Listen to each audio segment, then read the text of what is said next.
Hey guys, what's up? It's me, and this is the Blake Volume 5 character short. So, no, I am not sick. I am not spotted. A lot of people don't know this, haven't really noticed that this character, at least based on what I saw at RTX. No one really remembered Ilia Amitola, who was, the White Fang member, the chameleon girl who attacked Blake, I'm very interested, I'm very invested in what her character is going to be. If you can't tell. So, my mask is actually over there, but it broke on the flight home, so I can't wear it. Plus, kind of obscures all of my face, which is kind of what I need to do reactions. But so the Volume 5 character trailer. I'm excited. I've seen Blake's, I've seen Ruby's. I saw Ruby's and Weiss's. I haven't seen Blake's. I saw Ruby's and Weiss's at RTX. So this is the first one I'm seeing like here, and I'm excited because I'm in cosplay for it. Apparently, I'm just gonna be in cosplay for all of these character shorts. Apparently, like when I do Yang, I might dress up as Yang if I'm not at school, but which I will be at school. Let's be real here. Anyway, um, I'm excited. I've got my gun. I'm ready to see what happens. I know that this one is less combat based, more story based. I have a feeling that certain Ilia is going to be playing a role. I'm very pleased. I hope she gets a lot of screen time. I'm very invested in her character. And I might talk about that a little bit afterwards after I finish recording, but I am so excited I have to watch this now because I've been waiting all day. Okay, menagerie. Ooh, what's on her? That's so cool. God, I love the outfit design that they have for menagerie. Blake! It's Blake! I love her. I'm like, it's really jumpy. Oh, she's so happy. Can I ask you something? Sure. Oh, shit. Why'd you join the White Fang? Same reason as you. But But why fight when I pass for human? Big mood! God, I was right.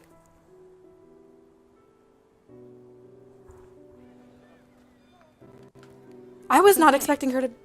You're not the first person to ask. I know I look just like any other human girl. And for years, that's how I was raised. We lived in Mantle with the other faunus working the mines. But my parents wanted something better for me. Aww. They managed to enroll me in an Atlas prep school. Imagine that. A little faunus girl from Mantle Ooh, I'm going gay. to the city of dreams. I felt like a princess. Tag yourself, I'm the butterfly knife. But I had to follow a set nope. of rules. They know who she is. Sun's just like, what are you doing? There are people here. No bringing friends home, no talking about my parents, and absolutely, under no circumstances, was I allowed to change colors. No one could know I was a faunus. that sounds terrible. It wasn't. That's the thing. It was confusing at first, but it wasn't hard. Especially if it meant being an Atlas. Sometimes the other girls would say things about the faunus. That they were animals, that they were dirty, or they lied, and I'd say those things with them. Because I felt like I was one of them. And then, Convince yourself. one day, there was a cave-in at the mines. I was at school when the news broke. Apparently, one of the workers tripped while handling some agitated dust crystals. The explosion caused a chain reaction. And my Parents. friends Oh. snickered. Oh, her eyes.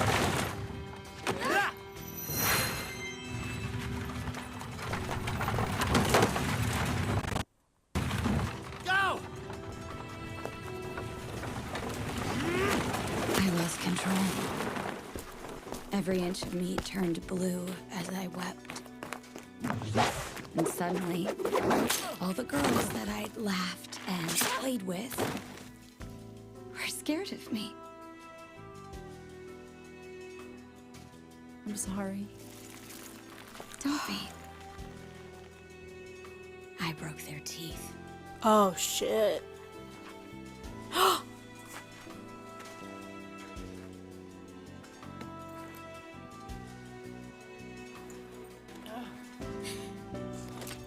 doesn't want to hurt her.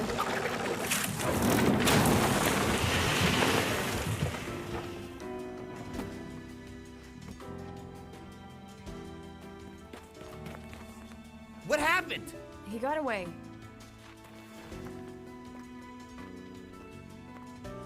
I'm sorry.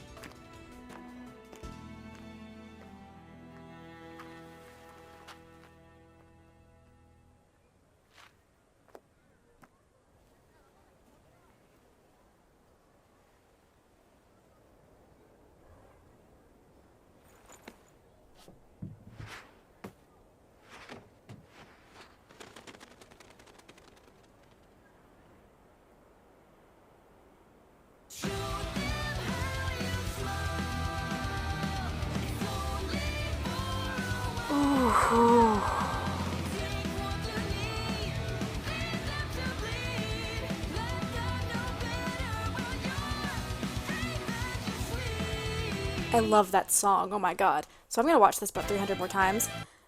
I was not expecting that. I knew that this one wasn't very combat heavy.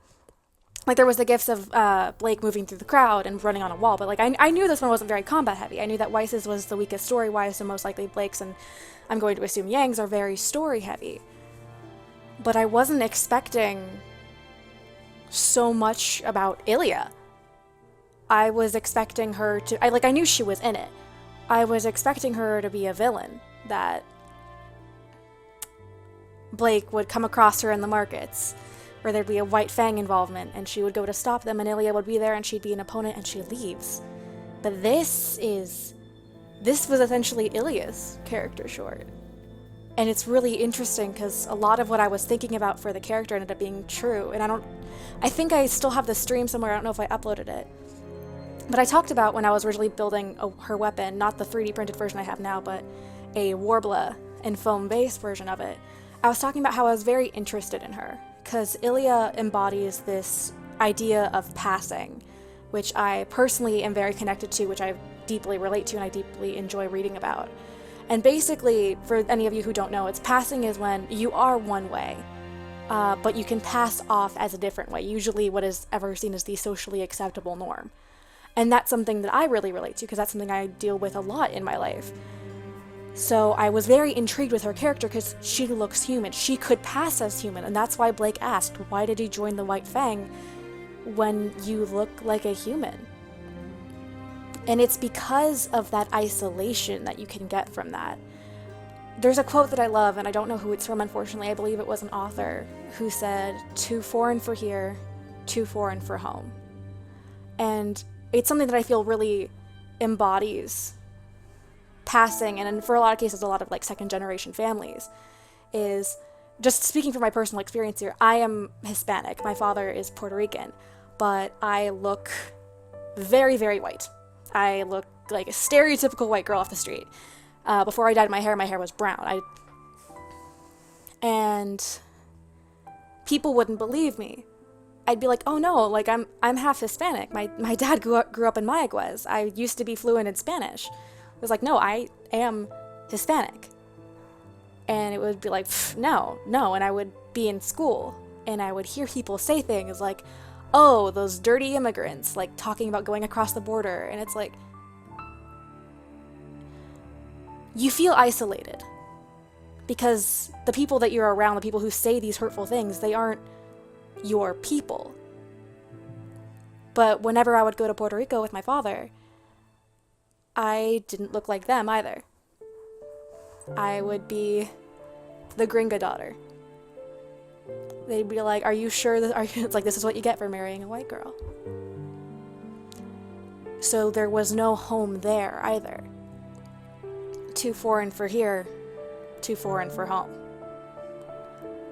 And that's something that I really liked a lot with Ilia immediately. Like, I saw her and that was my initial reaction, was that she also had this whole kind of middle identity where, yeah, she could pass as a human being. She could be human, but she was a faunus. But if she didn't say anything, no one would know. And that's something that I find very interesting in characters, because this has happened even more throughout my life. I don't know how many of you guys have heard me talk about this on stream or on Twitter, but I am bi, and I'll talk about that a lot, and a lot of people be like, there's a lot of biphobia within the community, because it's like, oh, well, you're just being picky, you're really straight, but you want to be included. Or even it's like, you're just gay, stop pretending. There's lots of this mentality of, you're making it up. People assume that you aren't facing any hardships because you can pass as straight. And a lot of that gets internalized. And that's, I think, what turned Ilia into who she is, was that internalized... is there a good word for racism against the faunus? Is it racism technically? Is it faunusism? Speciesism? Speciesist?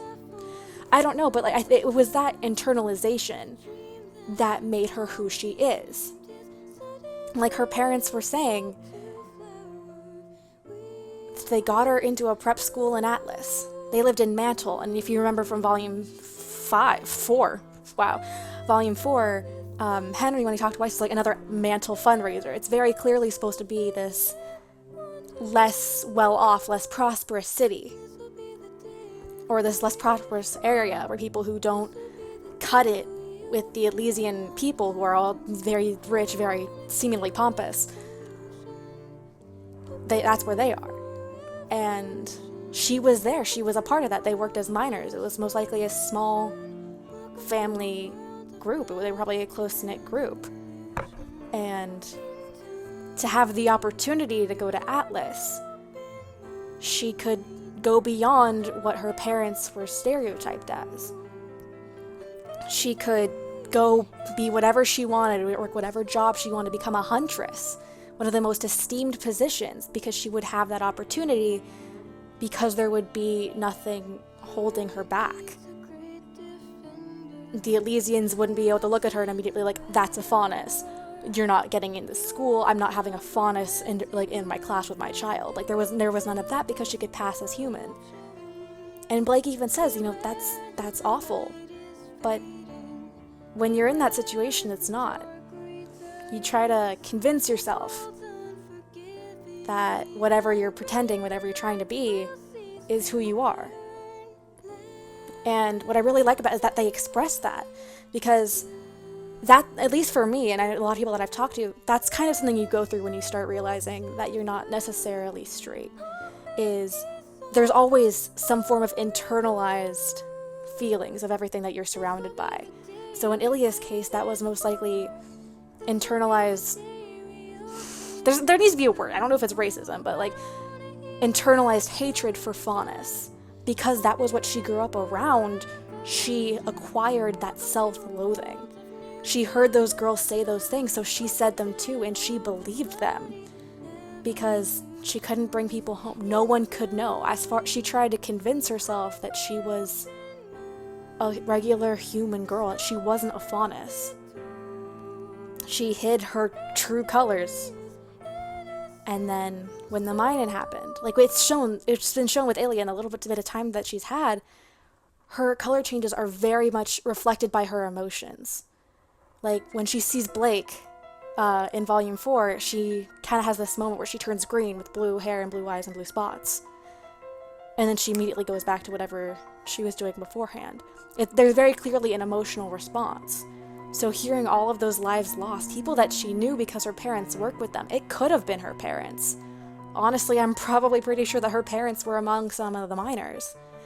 It's not surprising that if she was just orphaned or just lost people that she cared about, that change would happen. And in an instant, they turned on her. Because with this new information, it's like, it's a combination of things. It's one part, oh my god, there was one among us this whole time and we didn't know. They could have been killed at any time, these violent criminals. It was that realization. And I think what she did in that moment is what defined her. What's very interesting about Ilia is that she is very much I feel like she's a foil to Blake. They were faced with very similar situations. Blake could disguise herself as human by wearing a hair bow. That's what she did so she could go to Beacon without getting any extra attention.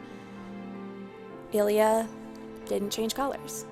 But when they were revealed, in Blake's case, with everything going on with the White Fang, and with Penny, and that outburst she had at Weiss, there was two options. Blake ran. Ilia didn't. Ilia took that emotion, that pain and anguish, and turned it into rage. And as she said, she broke their teeth. She bashed them in. The best way for her to deal with that possibility of rejection, or in her case, not even the possibility, the reality of rejection, was to lash out. And that's something that I'm going to guess that the White Fang, and specifically Adam, preyed on. They took that fear, that gut instinct to, instead of fight or flight, to choose fight, and they built on it, turning it into, you don't want this to happen again, do you? It was like, you can't let... That's why she has the horns on her mask. Because she doesn't have them... The members of the White Fang will just see a human, or someone who has the privilege or the ability to pass off as human and avoid all of their problems and all of this prejudice. But when she's amongst the humans, she's hiding who she is, and it corrupts you inside. That's why she has the horn, so she can be with the Faunus and they won't question her. She won't have to prove to them that she is who she is. That is her whole thing. It's this dual identity. It's this gray area that she rests in. That's how people see her. And I really like that about her, and that's something that I kind of picked up right away, and I'm really, really happy that RT is choosing to explore this with RWBY, because that's something I don't see a lot of representation of, and that's something that I immediately connected to. Like, someone asked me on Twitter a couple days ago, who's your favorite character in RWBY? And naturally I said Pura, but instead of immediately going down the line to who my next favorite character would be, which I think is normally RWBY or Blake or Weiss, my first thought was just Ilia. At the time, it was a character who was on screen for maybe 5 minutes who had about 3 lines. Because there was so much just in her design and her actions and her word alone that showed what she was dealing with, which was something personally that I deeply connected to. And I think that trailer was great. It was beautifully well done. There was a lot of emotion showed. And I love that it was hearing about why other people joined the White Fang, because Blake joined partially because family, partially because she wanted to make a difference. Ilia joined because she felt she really had nowhere else. She had to make them pay for what they did to her, what they took away from her, the promise of a future. And Ilia is very clearly who Blake could have been. Which I think, going back to Menagerie and seeing that terrifies her. It's terrifying to see how you could have turned out if you stayed in an environment. And they were clearly close friends, either best friends or at least good friends, and personally, I think they were probably at least dating. Personally speaking, #Bellatola. But, they were very clearly close. And so also seeing a friend, someone you know, that you trusted, that you potentially grew up with and had to trust with your life daily, have that kind of reaction, have that go down that road that you went down but had to leave because it was eating you alive. It's this constant wondering of, is she too far gone? How is this girl who I grew up with, that I worked with in the White Fang, this murderer who stands in front of me? And it's that sense of hurt and betrayal that's causing Blake to stall. She's constantly like, she freezes when she sees Ilia. And Ilia freezes when she sees Blake, because I think Ilia knows that she could have been Blake as much as Blake could have been her. She could have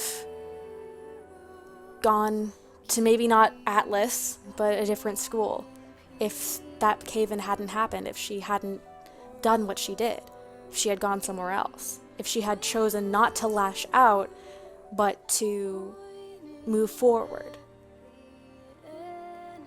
And I think Ilia sees that, and she sees her best friend, and she sees, when she looks at Blake, she sees all of their memories, all of their time together, And I think it's painful for her because I feel like Ilia knows what happened. I think Ilia knows who she's become, and she's not necessarily proud of that fact.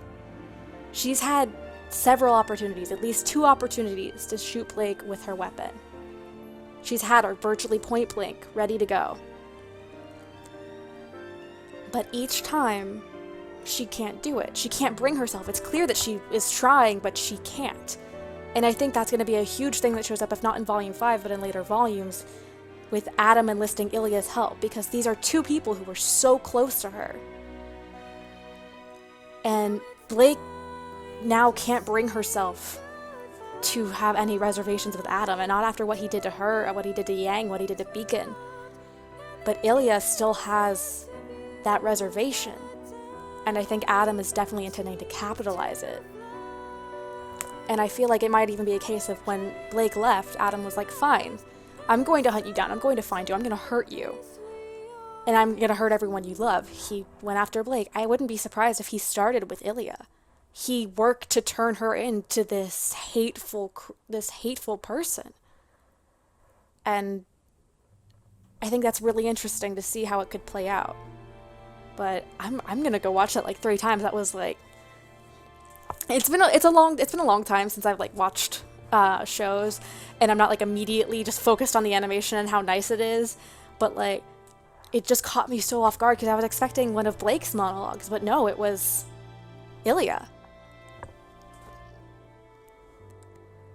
And like when she saw Blake, she took off the mask. She wanted Blake to know who it was. And then she ran. So that was definitely very interesting. I'm gonna go watch that like 300 more times. So I wasn't actually going to include my thoughts on Ilia afterwards, and then it ended up being like a huge focus of the trailer, and now we're here. So thank you for sticking around 25 minutes for the 5-minute episode, because I'm very passionate about Ilia Amitola. I really hope we can see her a lot more. Huge shout out to Erin Winn, who did the concept art for her. Erin Winn graduated from my college, and I remember I followed her on Tumblr when she got the job, and like it's really cool whenever I see something that she does. It's like, oh my god, I'm so proud, even though like I've talked to her twice. But huge shout out to her. You guys should go give her some love, and I have a lot to think about. I'm really happy though, because last weekend I went out of town and I did an Ilia photo shoot. So I'm gonna flash a couple pictures up on the screen here, and I'm gonna be putting those on my Instagram and on my Twitter, with new quotes from this, because this is a thing now. But thank you guys so much for tuning in. I hope you guys have an awesome day. Sorry for the delayed chibi reactions. I've been out of town and getting ready for school because I'm going back this week. And I hope you guys enjoyed the video and enjoyed this cosplay, because this is, I think, my new favorite cosplay. I wore this, I think, 2 of the 3 days out of RTX. And I'm definitely bringing it again RTX because it's comfy and I like how it looks. And it's really weird because this is relatively close to my natural hair color, so it's a little strange to see. But thank you guys so much. I hope you guys have an awesome day. As always, anyone who worked on this short, you are a beautiful human being, and nice job. To anyone who's working on that thing, I've been saying for like a year that I'm working on something for you guys, and I am. I swear I am. Like, I made huge progress, and then I sprained my wrist during practice, and I can't cut fabric anymore, at least for like another week, and then I go to school. So hopefully it'll be there by the end of Volume 5. And if not, it'll be there before Volume 6. I wanted to have it done before the end of Volume 4, but that clearly didn't happen. But thank you guys so much for watching. I'm actually very cold in this, which despite the fact it's 106 degrees outside. And I'm stalling. I'm very emotional about that trailer, and I'm not really sure how to stop talking because my brain is just reeling and reeling about what that was. Because that was so good. And it was not what I was expecting at all. I was expecting more Blake Angst 2.0, which is, you know, common, but I like it because I love Blake. But this was like Ilia Amitola, my second favorite character, potentially rising to favorite character, or I guess favorite living character on RWBY, on a silver platter with a side of Blake Angst and a nice little side dish of Belly Tola. And I'm just like, I can die happy now. So I hope you guys have a wonderful day. I've already said this like 3 times, but I will see you guys next week in the next video, or whenever it goes up next.